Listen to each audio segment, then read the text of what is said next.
လာပါထပ်ပြီးကြိုးဆိုပါရဲရှေ့တစ်ပိုင်းမှာအရင်ပေါ့နော်10မိနစ်လောက်ဆိုတော့ကြည့်ရတာပြင်းသွားမှာဆိုလို့နောက်တစ်ပိုင်းထပ်ခွဲလိုက်တာပေါ့နော်တောက်လျှောက်ကြီးဆိုလို့ရှိရင်လည်းဟိုပိုင်းရောပေါ့ကိုကဘယ်ထိတိပြီးပါလဲဆိုပြန်စတာကောင်းတော့ပေါ့ပိုင်းလေးနဲ့ okay ပါဆိုတော့ခုနအရင်ရှိတဲ့ဘက်မှာကကျွန်တော်တို့ RAM ပေါ့နော် random access memory ဆိုတာလေးကိုကျွန်တော်တို့သုံးခဲ့ဆိုတော့ရှေ့တစ်ပိုင်းမှာက random access memory ဆိုပြီးတော့ကျွန်တော်တို့ရှင်းပြခဲ့အခုတစ်ခေါက်ကကြတော့ memory ပဲဒါပေမဲ့ဒီကောင်က save တာ data တွေသိမ်းပြီးတဲ့ကောင်ပေါ့နော်အဲ့ဒါကိုကျွန်တော်က story လို့ခေါ်ပါတယ် okay ပါဒီမှာဆိုလို့ရှိရင်ကျွန်တော်ဖတ်ကြည့်လိုက်တယ် hard disk HDD ပေါ့နော် hard disk is a traditional storage device ပေါ့နော် slower than SSD but usually larger in size hard disk ဆိုတာကကျွန်တော်အရင်ဆုံးပါတော့ traditional အရင်ကသုံးလာတဲ့ hard disk size sorry data သိမ်းတဲ့ device တစ်မျိုးပါဒါပေမဲ့သူကဒီ SSD ထက်ဘာလို့နော်နှီးရအဓိကဘာကြီးကွာသွားလိုက်တော့ဒီ header output ပေါ်မှာ hard disk ပေါ့နော်အပေါ်ကကျတော့ SSD ဒီ hard disk ကကျတော့အရင်က motorized သုံးတာပေါ့နော်ဒီကပင်လေးတွေကဒီ hard disk ဒီ plate ပြားလေးပေါ်မှာသိမ်းထားတဲ့ data တွေကိုထောက်ပြီးတော့ဖတ်ပြီးဒီမှာတန်လိုက်တွေပါနေပါတယ်ပြီးတော့နည်းနည်းလေးရပါ SSD ကျတော့အဲ့လိုမဟုတ်ဘူးဒီပေါ်မှာကျွန်တော်တို့ဒီ memory ပေါ့နော် RAM လိုမျိုးပဲ circuit တွေတခါလေးပါပြီးသားအဲ့ဒီပေါ်မှာ chip ပြားလေးရှိအဲ့ chip လေးတွေ RAM chip လို့ခေါ်ပါတော့အဲ့ကောင်လေးတွေနဲ့ data ကိုသိမ်းတာပေါ့ပြီးတော့ပို့လဲပေါ်တယ်ပြီးတော့သူရဲ့ circuit မှာတခါလေးဟောဖြစ်တာတော့ electronic device electronic circuit ကြီးတီးတက်လို့ဖြစ်သွားတော့ data သိမ်းရတာရမ်းမြန်တယ်ပြီးရင် window တွေပိုင်းတင်ထားတာဆိုလို့ရှိရင်အဲ့ပေါ်မှာဆိုရင်အရင် window တက်တာလည်းမြန်တယ် shutdown ချတာလည်းမြန်တယ်ဟိုသုံးရတာမြန်တယ်เนาะအဲ့လိုမျိုးမှာကို memory က16 GB လောက်နဲ့ဒီ SSD ထားတော့အခုဆိုရင်ဒီမှာဆိုရင်128သုံးတယ်240သုံးတယ်ပေါ့နော်240လောက်တော့ recommend ပေးရတယ် operating system တင်ဖို့တော့ပေါ့နော်240လောက်နဲ့ memory 16 GB လောက်နဲ့ဆိုရင် RAM ပြန်ရောမြန်တယ်ပေါ့နော်ဒါပေမဲ့အဲ့ကောင်ကြီးသုံးတာတော့ကိုယ် laptop လား desktop လားရှိနေတယ်ဟို desktop လိုမျိုးပုံကြီးနဲ့ဆင်မယ်ဆိုလို့ရှိရင်ကိုသုံးရတဲ့ motherboard ကဒီဟာတွေနဲ့လိုက်ရောညီတူဖြစ်တဲ့ဟာတွေလုံးမယ်ကိုယ် laptop ပဲဆိုလို့ရှိရင်တော့ရွေးချယ်ကြပေါ်ပါတယ်ဒီကိပေါ့နော်အနည်းဆုံး memory 8GB လောက်ထားပြီးဒီလိုပါဖြစ်ကြမယ်ပြီးရင် SSD ဖြစ်ကြမယ် SSD ကလည်းအနည်းဆုံး240လောက်ပဲဖြစ်ကြမယ်ပြီးဟို graphic card တွေပါလားမပါလားဆိုတော့ဟိုကိုယ်လိုအပ်ချက်ပုံမှုတွေတာပါနော် okay ထပ်ပဲကြည့်အောင် SSD ပါ SSD is a fast storage device used to store data and operating system သူ့ကိုပါတယ်ဒီ SSD ဘယ်လိုသုံးလဲဆိုရင်ကျွန်တော်က data store ပေါ့နော် data သိမ်းဖို့လည်းသုံးလို့ operating system တွေတင်ဖို့ပေါ့နော် Windows 11တင်တာ Windows 10တင်တာ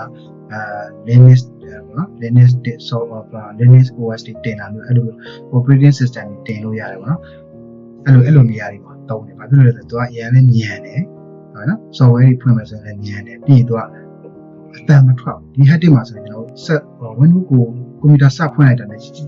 အဲ့လိုမျိုးအတန်လေးပေါ့နော်ဟို hard disk လဲတဲ့အတန်ကိုကြားနေရတယ်ဒီမှာဆိုရင်တော့ SSD မှာဆိုတော့အဲ့အတန်လေးမရှိဘူးပြတ်ဖို့တယ်ခဲရင်တယ်ပေါ့နော်ဒါပေမဲ့ဟိုခုနောက်ပိုင်းတော့ software တွေပေါ်လာပြီပေါ့နော်အရင်နှစ်တည်းတော့ဆိုရင်အဲ့လို SSD မှာဟိုက software တစ်ခုကို file တစ်ခုကိုship တမျိုးနဲ့ဖြတ်လိုက်တာတော့ဘာလို့ဆိုလို့ရှိရင်အဲ့ကောင်ကသွားပြန်ပြီးတော့စေလို့ခတ်သွားပြီပေါ့နော်ခုဒီ hard disk မှာဆိုရင်တော့ရဒါပေမဲ့နှီးတယ်ကြာမယ် data ပြန်ပြီးတော့မဖြစ်လို့ပြန်စေလို့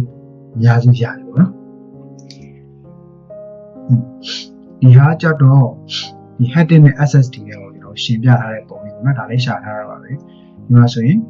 သူရဲ့ platter လို့ခေါ်တဲ့အပြားလေးရှင်းအုပ်ထားတယ်ပြီးရင် spin တယ်ပေါ့နော်ဒီမှာလေးလည်းလှည့်ပြီးတာပေါ့ပြီး rewrite head ဒီကောင်လေးကဒီထိပ်ပြားလေးကရန်သေးပြီးတော့ဒီ plate ပေါ်ဒီတောင်ဖတ်ပြီးတော့ပါ rewrite တော့ပါ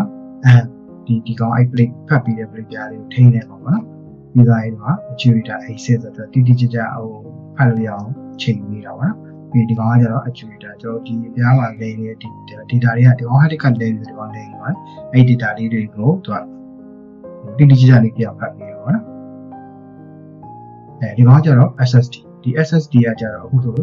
ဒီကောင် SATA site လို့ခေါ်တာပေါ့နော်ဒီ hard disk ရဲ့ခေါင်းနဲ့ဒီကောင်ရဲ့ခေါင်းနဲ့မတူဘူးပေါ့ဒီ hard disk မှာဆိုလို့ရှိရင်ခုနောက်ပိုင်းဟို laptop လေးမှာပါလာတဲ့ hard disk ဆိုရင်တော့ဒီကောင်လေးနဲ့ခေါင်းတူပဲဒီ site တူပဲသူ1.5 လက်မှာပဲရှိရပေါ့နော်ဒီ desktop ကြီးမှာအများကြီးသုံးကြတာကအရင်တော့ဆိုရင်ဒီ 3.5 3လက်မှာပဲရှိရဲဒီ hard disk ကြီးသုံးတယ်ပြီးသွားရင်နှလုံးသွင်းတွဲသုံးညာရှိရပေါ့နော်အခုနောက်ပိုင်းတော့ SSD နဲ့သုံးတယ်ဒီနှစ်မျိုးလုံးတွဲပြီးသုံးတာလည်းရှိတယ်နောက်ပိုင်းဆိုရင်သူက desktop ဆင်တဲ့လူတွေက SSD ကို Windows တင်တဲ့data တွေကိုဒီ hard disk ထဲမှာသိမ်းတယ်။ဒါလို့ Windows တစ်ခုပြတ်ရင်တော့ဟို data မပြတ်သွားဘူးเนาะဒီပေါ်မှာ Windows ပြန်တင်တာဟုတ်ဒီကောင် SSD ပြတ်သွားအောင်တော့လောင်ပြတ်သွားအောင်တော့ဒီကောင်တွေကနောက်တဲ့ SSD စားထိုးပြီး Windows ပြန်တင်ရင်ဒီဘက်က data တွေက AC ပြန်ရတယ်ပေါ့နော်။ဒီကောင်လေးတွေ NAND chip လို့ခေါ်တာပေါ့နော်။ဒီကောင်လေးက memory တွေကျွန်တော်ရဲ့ data တွေကိုအဲ့မှာသိမ်းတာပေါ့။ဒီရဲ့မှာဒီ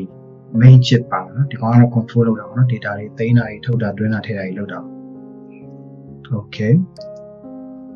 ဒီတစ်ခုကကြတော့ကျွန်တော်တို့အဓိကစိတ်ပိုင်းပေါ့နော်။ motherboard လို့ခေါ်ပါတယ်။ဒီကောင်ဘာအဓိကလုပ်လဲဆိုဒီကောင်မပါလို့ရှိရင်ခုနက CPU ပဲရှိရှိ RAM ပဲရှိရှိ hard disk ပဲရှိရှိလုံးလို့ပေါ့နော်။ဒါပေမဲ့ဒီဟာကကြတော့ဒီဟာကိုနမူနာအနေနဲ့ပဲကြည့်ပြီးမှတ်ထားပါ။ဒီကောင်က Asus ရဲ့ပုံပေါ့နော်။ Asus ကုမ္ပဏီကထုတ်တဲ့ P582E ဆိုတဲ့ motherboard ။ Okay အဲ့လိုဆိုလို့ရှိရင်ဒီကောင်ကဒီ motherboard က laptop နဲ့တော့ကွာမယ်ဒီကောင်ကကြတော့တကယ် system ပုံအကြီးတွေမှာထောင်ထားတဲ့ပုံကြီးတွေမှာထည့်တယ်နော် laptop မှာကျတော့သူ့ရဲ့တကယ်ပေါ့နော် laptop နဲ့ဆန်တဲ့ပုံပြားတိုင်းအရှိတိုင်းကြီးတော့ရှိပြီးသားဟုတ်နော်အဲ့မှာကအကုန်လုံးပါတယ်အကုန်လုံးအများစုကပါပြီးသားတွဲထားပြီးသားပါ Okay ဒီမှာကြည့်အောင်ဒီမှာဆိုလို့ရှိရင်ဒါ motherboard ပါအဓိကတော့ central processing unit လို့ခေါ်တဲ့ CPU ကကျွန်တော်ဒီမှာတက်လာတာပါသူ့ရဲ့ပါရွှေ9ပင်တွေရွှေရောင်ရွှေပင်တွေပါတော့ရွှေနည်းနည်းလေးပါတယ်လုပ်ထားတယ်နော်ဒီမှာဒါရဲ့ capacitor ဆိုတာဒါရဲ့တိတ်မှတ်ရှာအောင်လို့ဒီ data မှတ်ရှာအောင်လို့နော်အဓိကကဒီမှာ heat sink ပါ heat sink ဒီ heat sink ကကိုယ့်ရဲ့ဒီချစ်ပြားတွေပေါ့မဖြစ်အောင်နော်အဓိကအကူဆုံးထုတ်မှုတက်တာအောင်ဒါမျိုးဒီမှာဆိုရင် the full slot memory ပေါ့နော်ဒါဆိုရင် memory ၄ချောင်းစိုက်လို့ရတယ်ဒီကောင်ကအရှိကြီးပဲဒီကောင်က၄လက်မှ5လက်မှလောက်ပုံဝင်ချင်တော့ရှိတယ်ပေါ့နော်ဒါဟို desktop ပုံကြီးမှာထည့် memory ပေါ့နော် memory ထည့်အောင်သူဒီတော့အရှိကြီးပဲပြီးတော့သူ့မှာဒီမှာတစ်ချောင်းနှစ်ချောင်း၄ချောင်းပါတယ်ပေါ့နော် memory slot ၄ချောင်း၄ခုစိုက်လို့ရတယ်ဟုတ်နော်ဒီကကြရင်ဒီမှာ super IO ပါမလားပြီးတော့ floppy connector ဒါဟိုနေရာတွေကို floppy disk ကလည်းအဲ့လိုမျိုးပါအဓိကတော့ connector ကဟိုလိုကျွန်တော်တို့ဒီ connector type မှာအဆင်ပြေတဲ့အောင်ပါဟိုသူရဲ့ဒီ connector type မှာသုံးလို့ရတဲ့ device တွေဆိုချိတ်လေကျိုးတာရားထဲမှာ connector လေးပဲဒီကျိုးကသူကအနည်းကျိုးပဲဒါပေမဲ့တစ်ဖက်ကကျွန်တော်တို့ဟို tower head ပဲဆိုတော့ဒီဘက်က connector မှာအလုပ်လုပ်တယ်ဆိုရင်လည်းတက်လို့ရတယ်ပေါ့နော်ဒါပေမဲ့အဲ့ဒီတက်လို့ရတာကသူ့ရဲ့ဟာသူတက်ရတဲ့ဟာဖြစ်မှာပေါ့နော်โอเคနောက်တစ်ခါဒီမှာ IDE ကျဒီမှာလို့ပြင်နေလို့အများကြီးရှိပါ IDE ဒီက IDE ဆိုကျွန်တော်တို့ head မှာလည်းတွဲတာရှိတယ်ပေါ့ IDE ကြီးပဲတွဲတာရှိတယ်ဒီကောင်ဆိုရင်24 pin 88 power connector ဒီကောင်ကကျွန်တော်တို့ power supply မှာအဓိကဒီ motherboard ကိုရှင်းပြရတဲ့အကြောင်းရင်းကသူကဟို system ပုံးထဲမှာသုံးတယ်နော်နော်အဲ့တော့သူ့ system ပုံးထဲမှာကျွန်တော်တို့ power အဓိကစုတက်က power supply ပုံးကြီးပါတယ်နော်ဒီတော့ပုံးကြီးပါတယ်အဲ့ပုံးလေးရဲ့ pin ဒီမှာတက်ကြပါမယ်နော်ဒီမှာတက်ပြီးတော့အဓိက power ပေးရပုံ motherboard နော်နောက်ပြီးတော့ဒီမှာ SATA connector SATA ကျူးဆိုတာကျွန်တော်တို့ head disk ပေါ့နော် head disk ကလည်းတက်လို့ရတယ်နောက်ပြီးတော့ SATA ကတည်းက SATA port လေးလည်းတက်တယ်ဒီ SATA ကျူးလေးရရင်တော့ဆိုရင်ကျွန်တော်တို့head disk မှာတစ်ဖက်ကဒီကောင်တစ်ခုထိုးပြီးရင်ဒီက power supply နဲ့ကနေမှ head disk အတွက်ပြီးတဲ့ကျူးတစ်ခါထိုးပေါ့နော်အဲ့လိုပေးပြီးတုံးရတယ်ဒီမှာဆိုရင်၄ခုပါတယ်ပေါ့နော် head disk ၄လုံးတက်လို့ရတယ်ဒါပေမဲ့ဒီ power supply ကဒီ head disk ၄လုံးအတွက် power port လုံလောက်ရင်တော့တုံးလို့ရတယ်ပေါ့နော်ဟာနှစ်ခုပဲပါတယ်ဆိုတော့ဒီ head disk နှလုံးပဲထိုးလို့ရအောင်နောက်တစ်ခုကကျတော့ CMOS battery ပေါ့နော် CMOS battery ကကျတော့ဒီကျွန်တော်တို့ရဲ့ဒီပုံပေါ်က information data တွေပြောင်းသွားအောင်ဟို date တိုင်းတွေပါပြောင်းသွားအောင်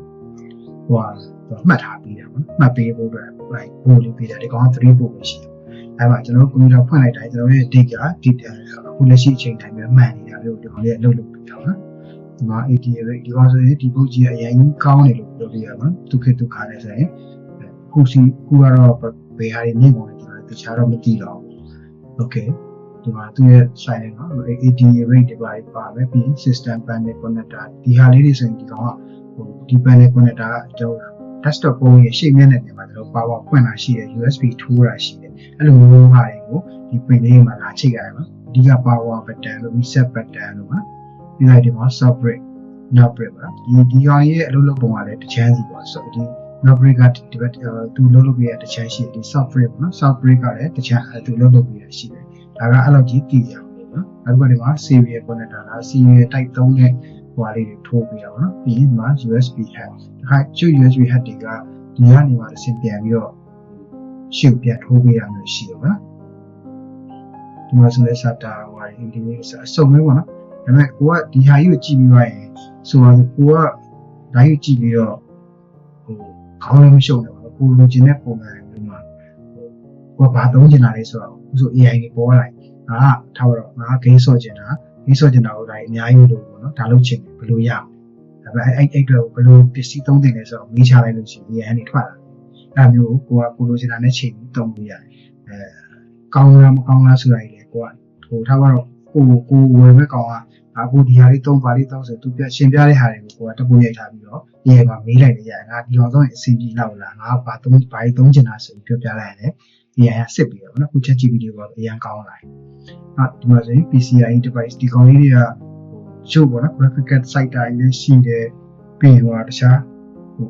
တက်ထပ်ပြီပေါ့အမှဒီ system ပုံနဲ့တုံးတဲ့ motherboard တွေပါတယ်အဲ့တခုကောင်းတာကိုလိုချင်တဲ့ကတ်လေးတွေပါတယ်ခုစီက PCI support ပေးရတယ် site လို့ပို့ပြီးစစ်ပြေနော် laptop မှာလည်းဘာမှသိထပ်ဆိုင်လို့တော့ဒီလို PCI ပဲဒီမှာ graphic card တွေချိန်ကြရရှိတယ်ပြီးရင်ကျွန်တော်တို့တစ်ခါကျရင် LAN ပေါ့နော် network card တွေထပ်ပို့ဒီပါပါ network ပုံကောင်းလို့ဒီကနေပြန်သုံးတာဒီကောင်ဆို Wi-Fi မပေါ် Wi-Fi နဲ့သုံးချင်တာလို့ဆိုရင်အဲ့လို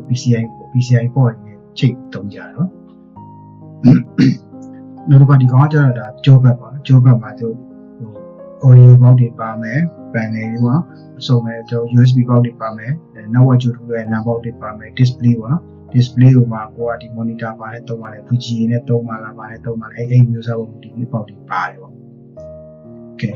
ဒါအကြမ်းမြင့်လေးဆိုတာအကြမ်းမြင့်မှတ်ထားမယ်ဆိုတော့အဓိကဒီဘာသာပုတ်ကြီးဒီ system ပုံကြီးတွေမှာထည့်ပြီးသုံးတဲ့ဟာမျိုးဟုတ်နော်သူမှာဆိုရင်ဒီ CPU ပါမယ် RAM ပါမယ်ဒီ SATA မှာကျွဲဒါ SATA မှာတွဲ hard disk ရှိရမယ်ပြီးရင်ဒီကောင်လေးပုံလုံးပြီးတဲ့ power supply ရှိရမယ်ပြီးရင် graphic ကပါမယ် graphic ကိုပါတစ်ခါလေးစိုက်ပါမယ်ပေါ့နော်အဲ့ဒါအဓိကတူတယ်ပြီးရင်ကိုက USB port ရှိတယ်ဒီဟာလေးတွေပါအဓိကတော့ဒီလောက်သိထားရင်ရပြီပေါ့နော်ဟိုအသေးစိတ်ကြီးမဟုတ်ဘူးဒါသိရုံပဲဆိုတော့လေ okay အဲ့ဒါနောက်တစ်ပိုင်းကျမှနောက်တစ်ပိုင်းမသွားတော့ဘူးနောက်တစ်ပိုင်းမသွားတော့တစ်ခါလေးပြောလိုက်ပြီဒီမှာဆက်ဒါ power supply မှာနော်ကျွန်တော်တို့ရှိမှာ24 pin connector ဆိုတာလေးရှိတယ်အဲ့ဒီကောင်လေးဒီဟာလေးကိုပြောတာပါဒီပေါ်လေးထိုးရတယ်ဒီမှာတခြားဒီ sample motherboard မှာလာချိတ်တဲ့ device တွေအတွက်လည်းဒီမှာ pin လေးအများကြီးပါတယ်ပါဒါက main power တော့အပြင် power UPS ကနေထွက်လာတဲ့ power ဒီမှာထိုးပါpin ဖွင့်အဲ့ဒါဆိုလို့ရှိရင်ဟုတ်ပါဘူးသူကအစိပ်ပိုင်းအားလုံးချိတ်ပါpower ပေးနိုင်တယ်ကွာ okay နောက်တစ်ပိုင်းကျလို့ရှိရင်ဒါလေးပြောမယ်နော်အခုတော့လည်းရလိုက်ပါမယ်